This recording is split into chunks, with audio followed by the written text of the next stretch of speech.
നബിവാക്യം. ജനങ്ങളോട് നന്ദി കാണിക്കാത്തവൻ സൃഷ്ടാവായ ദൈവത്തോടും നന്ദി കാണിക്കുന്നില്ല. ഈ നബിവാക്യത്തെക്കുറിച്ച് പണ്ഡിതന്മാർ പറയുന്നത് ഇങ്ങനെയാണ്. ഒന്ന്, ജനങ്ങൾ തന്നോട് ചെയ്യുന്ന നന്മകൾക്ക് നന്ദി കാണിക്കുന്ന സ്വഭാവമോ ശീലമോ ഇല്ലാത്ത ഒരുവന് ദൈവം തനിക്ക് നൽകിയിട്ടുള്ള അനുഗ്രഹങ്ങൾക്ക് നന്ദി കാണിക്കുന്ന ശീലം ഉണ്ടാവില്ല.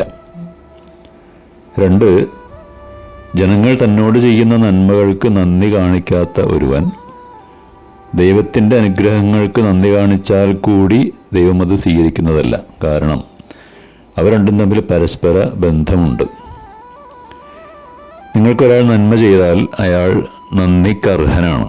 സൽക്കർമ്മങ്ങളും നല്ല പ്രവൃത്തികളും ചെയ്യുന്നവർ പ്രശംസിക്കപ്പെടേണ്ടതുണ്ട്. ചൊവ്വായ മനസ്സിനെയും ശുദ്ധമായ മനുഷ്യപ്രകൃതിയുടെയും ഭാഗം തന്നെയാണത്.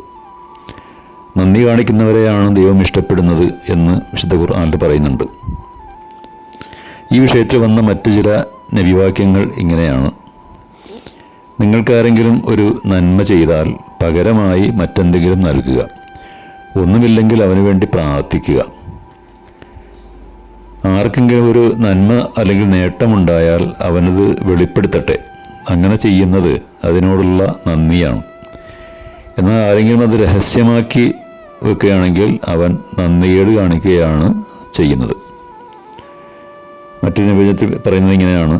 ആരെങ്കിലും ഒരു ഉപകാരം ചെയ്താൽ അത് ചെയ്ത ആളോട് ദൈവം നിനക്കതിന് തക്കതായ പ്രതിഫലം നൽകട്ടെ എന്ന് പ്രാർത്ഥിക്കുക.